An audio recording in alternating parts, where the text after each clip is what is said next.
পালিয়ে গেছো, থাকো, নিরাপদে থাকো, জেকে রাজগার করে জীবনটা কাটিয়ে দাও। মাঝে মাঝে শুনতেছি সে বলে আবার বলে বাংলাতে আসবে। যারা পালাইছো ওরা বাংলাতে আবার আসতে চায়। তো আমার হিসাব হলো, তোমরা যদি বাংলায় আসতে চাও, ক্ষমতা নয়, তোমাদের ফাঁসির জন্য তোমরা বাংলায় আসো। আর যদি শান্তিতে বাংলায় এসে থাকতে চাও, আমি এখানে জানি না কারা কারা কোন্দল করেন, অত পরোয়া করি না, সঠিক কথা যারা কথা বলে ঠিক কিনা। যদি তোমরা বাংলায় শান্তিভাবে এসে শান্তিতে থাকতে চাও, শান্তি পেতে চাও, শান্তিতে থাকতে চাও, আমাদের কমেন্ট হলো, আমাদের হিসাব হলো, তাহলে আমাদের রংপুরের আবু সাইদকে ফিরিয়ে দিতে হবে। কথা বলে ঠিক কিনা। ঢাকার পানি লাগবে, মুগ্ধ ভাইকে ফিরিয়ে দিতে হবে। ছাত্র জনতাকে যাদেরকে হত্যা করা হয়েছে ফিরিয়ে দিতে হবে। শাকা চৌধুরীকে ফিরিয়ে দিতে হবে, মতিউর রহমান নিজামীকে ফিরিয়ে দিতে হবে, আলী হাসান মুজাহিদকে ফিরিয়ে দিতে হবে, কাদের মোল্লাকে ফিরিয়ে দিতে হবে, মীর কাসেমকে ফিরিয়ে দিতে হবে। সর্বোপরি আমাদের 18 কোটি মানুষের হৃদয়ের স্পন্দন আল্লামা সাঈদীকে ফিরিয়ে দিতে হবে। যার যা আছে তাই নিয়ে প্রস্তুত থাকতে হবে। ও মুসলমান, কাফরি করার মুসলমানেরা রাজি আছো কিনা বলো। তোরা দাঁড়িয়ে আছো কেন? ভেতরে আসো, সব ভেতরে ঢুকে যাও, খেলা এখন জমবে। একজন দাঁড়িয়ে থাকবে না, সব ভেতরে ঢুকে যাও, বসে পড়ো, খেলা হবে।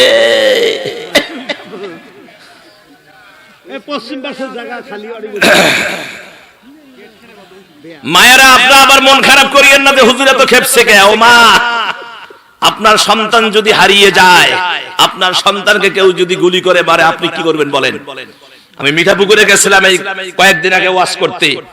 ওখানে যেদিন আল্লামা সাঈদীর যেদিন ফাঁসির রায় দিল, তাকে গ্রেফতার করা হলো, ফাঁসির রায় দিল যেদিন দেওয়া হলো, আমার ভাইয়েরা সেই দিন মিঠাপুকুরে 7টা গোলাপকে প্রকাশ্য গুলি করে তাদেরকে ঝরে দেওয়া হয়েছে। 7টা গোলাপ তাদেরকে গুলি করে হত্যা করা হয়েছে। যেখানে ওয়াজ করতে গেছি ওইখানেই এক শহীদের বাড়ি। তো এক বুড়া মানুষ এসে আমার হাতটা ধরে কেঁদে কেঁদে বলল যে হুজুর, আমারই ছেলে সাঈদী সাহেবের যেদিন ফাঁসির রায় দিছে, ওই দিন আন্দোলন করতে গিয়ে তাকে গুলি করে হত্যা করে মেরে ফেলেছে। কি যে কান্নাকাটি করলো, আমিও কেঁদে ফেলেছিলাম। আমার ভাইয়েরা, এগুলো আল্লাহ সব রেকর্ড করে রেখে দিয়েছেন। কথা কোন ঠিক কি না? বিনা আমার মুসলমান ভাইয়েরা, এখন চলে আসেন। আল্লাহ রাব্বুল আলামিন কি দেখা যায় না? কোরআন তার দলিল দিল, লা তুদরিকুহুল আবসারু ওয়া হুয়া ইউদরিকুল আবসার ওয়া হুয়াল লাতীফুল খাবীর। আল্লাহ রাব্বুল আলামিন বলেন, না মানে না, কখনো না, পৃথিবীর কোন চোখ আল্লাহরে দেখতে পাবে না। ওয়া হুয়া ইউদরিকুল আবসার, আল্লাহ দেখে কি দেখে না? কোথায় কি হয় না হয় সব আল্লাহ দেখেন না? এখানে কয়জন সুদ খান আল্লাহ বোধহয় জানে না, বলে না জানে?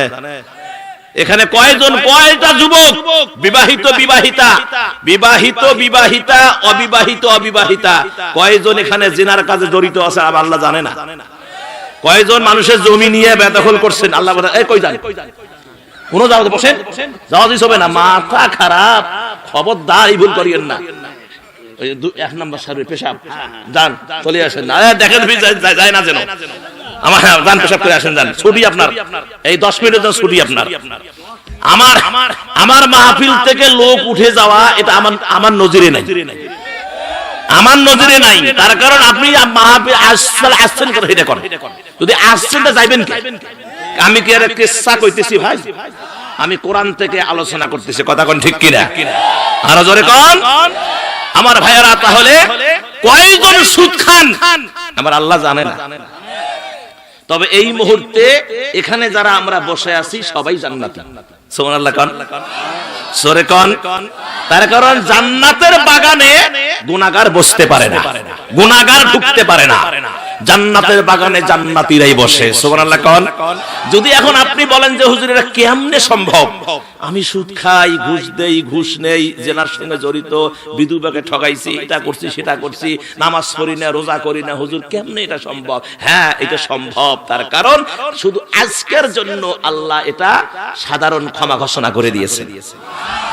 সম্মানিত মুসলমান ভাইয়েরা, আর একটু ক্লিয়ার করে দিলে ভালো মনে হয়, তাহলে আপনারা বুঝবেন। মায়েরা আপনারাও শোনেন, এই যে আপনাদের এই গ্রামে পুকুর পুষ্কর নিয়ে আসে না নাই, এটা যদি আপনি মেশিন দিয়া, স্যালো মেশিন দিয়া অথবা পাম্প দিয়া যদি ওই পুকুর সেকার প্রয়োজন হয়, সেকে ফেলেন, তাহলে পুকুরের মধ্যে মাছ থাকে কি থাকে না? এই মাছ যদি আপনি মারার পরে মাছ মেরে নিয়ে যখন আপনি বাড়িতে চলে যান, ওই এলাকার অনেক ছোট্ট ছোট্ট পোলাপান আছে, লেংটি পরা, প্যান্ট পরা, অনেকে ন্যাংটায়ও আছে। ছোট জিনিস কিরা দেখে, কথা কেন দেখলেও অতটা খেয়াল থাকে না, কথা কেন? হ্যাঁ, আমরা যখন ছোট ছোট ছিলাম, পুকুরের মধ্যে ঝাঁপ দিয়ে গোসল করলো, পায়জামা প্যান্ট উপরে খুলি ধুয়ে ঝাঁপ দিয়ে গোসল করতাম, প্যান্ট ধরি সমানে দম বাড়ি মুখে। এরকম ছোট বাচ্চারা আছে না বাবা?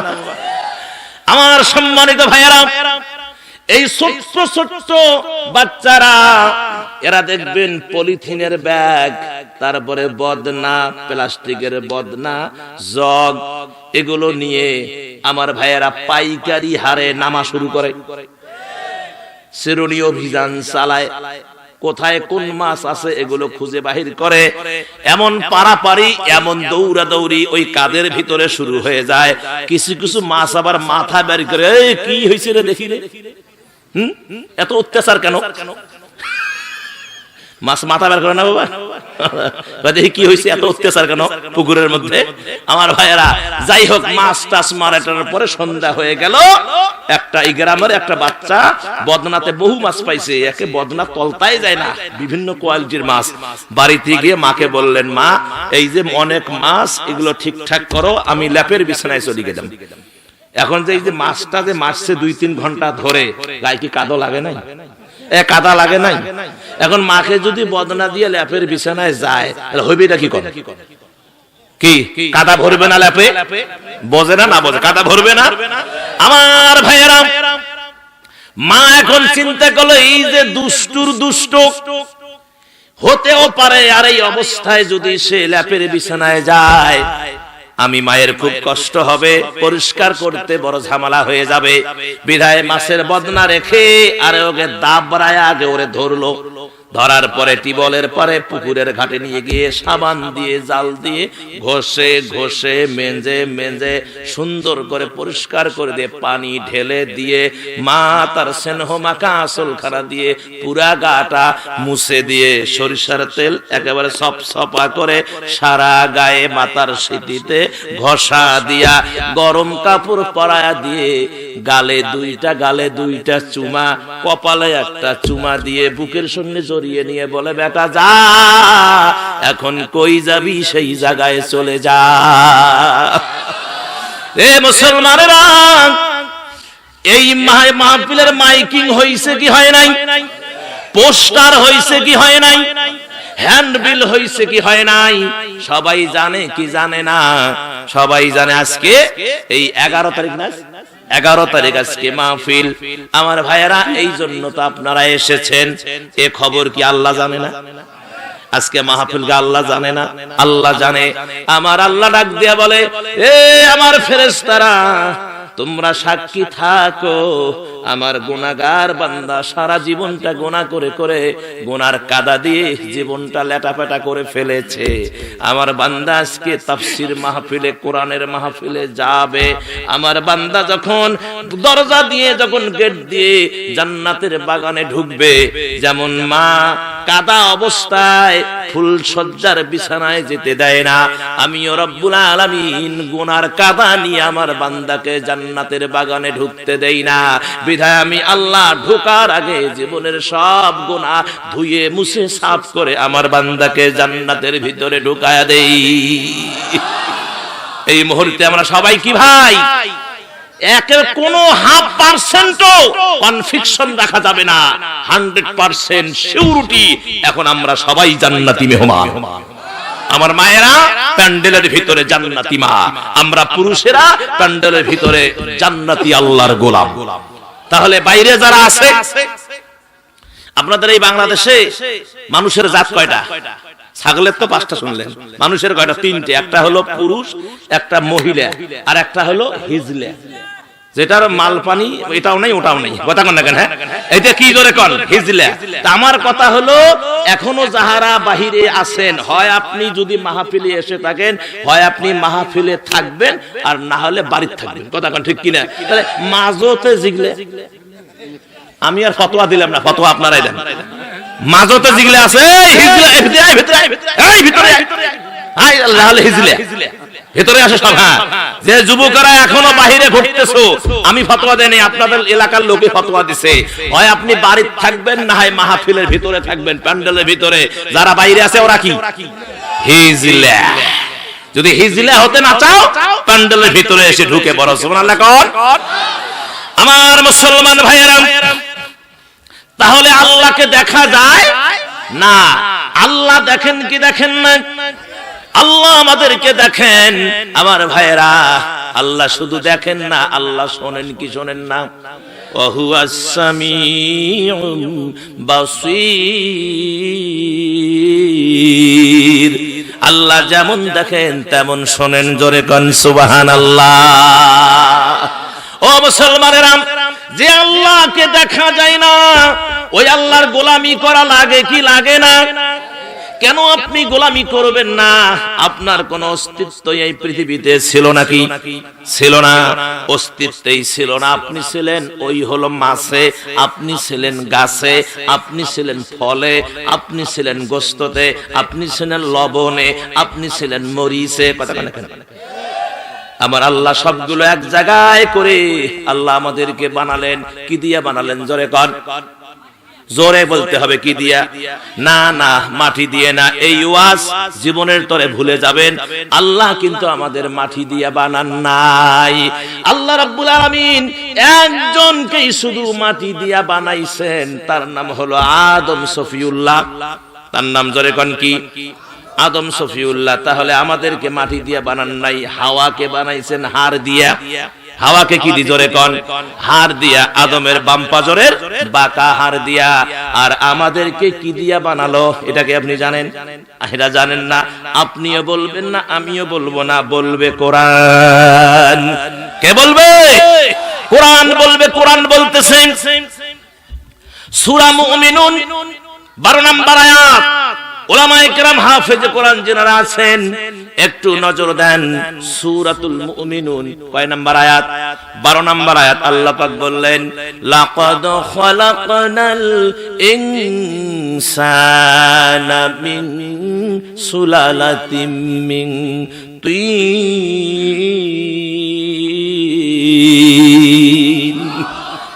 আল্লাহ পাক মাটির নির্যাস থেকে আমাদেরকে সৃষ্টি করেছেন। সুবহানাল্লাহ। কোন কিসের নির্যাস?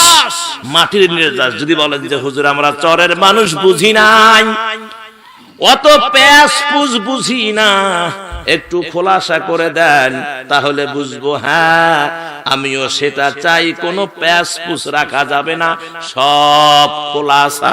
কথা কোন ঠিক কিনা?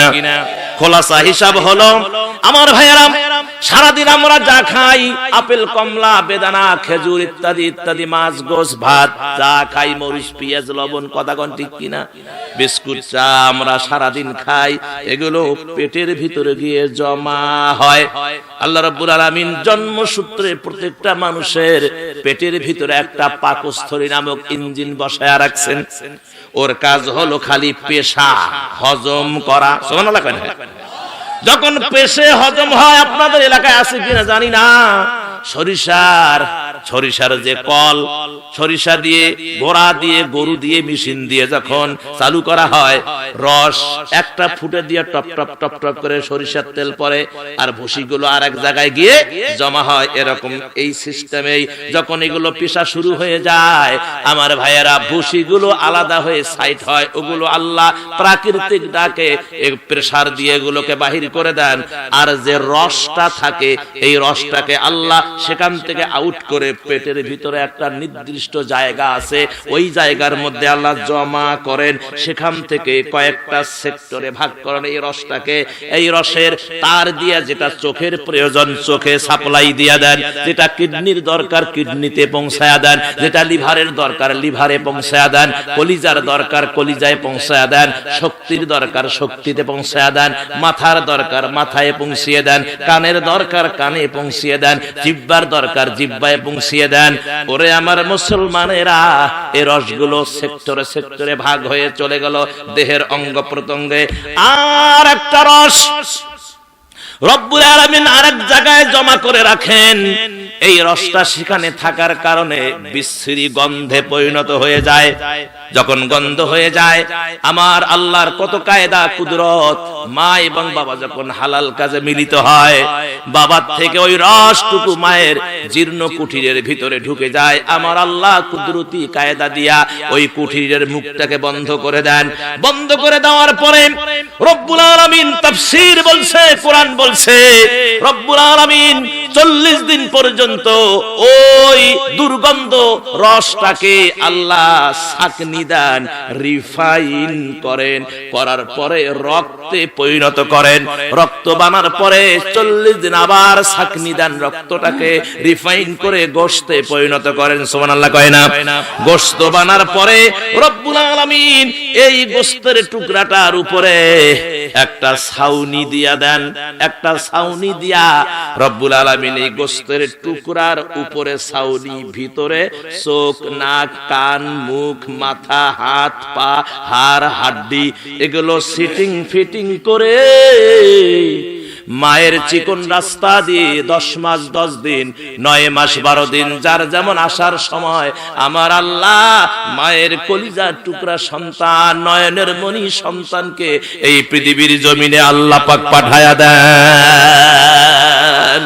আরো জোরে কান সুবহানাল্লাহ, আরো জোরে কান সুবহানাল্লাহ। এ মুসলমানেরা, সেই আল্লাহকে ভোলা যাবে না। সেই আল্লাহই বলেছেন, বান্দারে কত নিয়ামত দিয়ে তোরে আমি বানালাম, তোরে বানার সময় ফেরেশতারা বাধা দিয়েছিল। কথা কোন ঠিক কিনা? বাধা দেয় নাই? সে দলিল আল্লাহ কোরআনে দিয়ে দিয়েছেন। রব্বুল আলামিন সূরা বাকারার 30 নম্বর আয়াত, কয় নাম্বার? 30 নম্বর আয়াতের ভিতরে রব্বুল আলামিন ক্লিয়ার, এই যে ফিল আরদি না হয়ে যদি ফিল জান্নাতে থাকতো, ওয়াইজ ক্বালা রাব্বুকা লিল মালাইকাতি ইন্নী জাইলুন ফিল জান্নাতি খলিফা, তাহলে তাদের ওয়াজটা ঠিক হইতো। যেহেতু এখানে জান্নাতে নাই, এখানে আছে ফিল আরদে। জান্নাত মানে বেহেশত, আরদুন মানে জমিন। কথা কন না কেন? আদম মানে কি? জমিন। তাহলে এখানে ফিল আরদে আছে, যে বোঝা গেল যে আল্লাহ আদম হাওয়াকে জান্নাতের নেতৃত্ব, জান্নাতে বসবাস করার জন্য আল্লাহ বানান নাই। আল্লাহ বানাইছেন জমিনের নেতৃত্ব দেওয়ার জন্য, জমিনের খলিফার জন্য বানাইছেন। সুবহানাল্লাহ।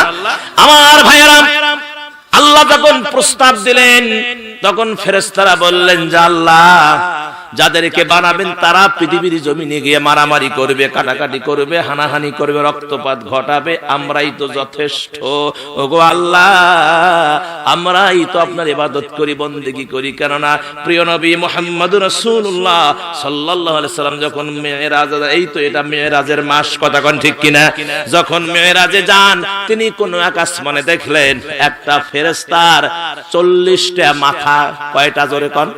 40টা মাথা, 40টা মুখ, 40 মাথা, 70টা মাথা, 70টা মুখ। যদি 70টা মুখ হয়, তাহলে 70টা জিহ্বা আছে না নাই? প্রত্যেক জিহ্বায় আল্লাহর প্রশংসা চলতেই আছে। নবীজি বললেন, ইয়া আখি জিবরাইল, এ কি অবস্থা? বললেন, নবী গো, এটা হলো আল্লাহর ফেরেশতা, আল্লাহর প্রশংসার জন্য এই জায়গায় বসে রাখছেন, কিয়ামত পর্যন্ত আল্লাহর প্রশংসাই করবেন। আল্লাহু আকবার কোন? আল্লাহু আকবার।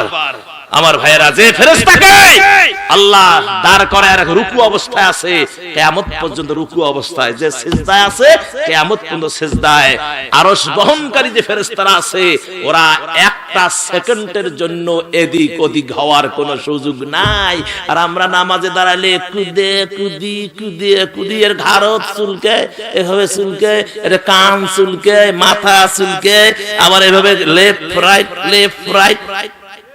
দেখুন কি তামসা, কি ঢং নামাজে দাঁড়াইলে, কথা কন না কেন আমার ভাইয়েরা? তাহলে ফেরেশতারা দেখেন যাকে যে অবস্থা রাখছে, একটা সেকেন্ডের জন্য, হাফ সেকেন্ডের জন্য নড়াচড়া করবার কোনো সুযোগ নাই।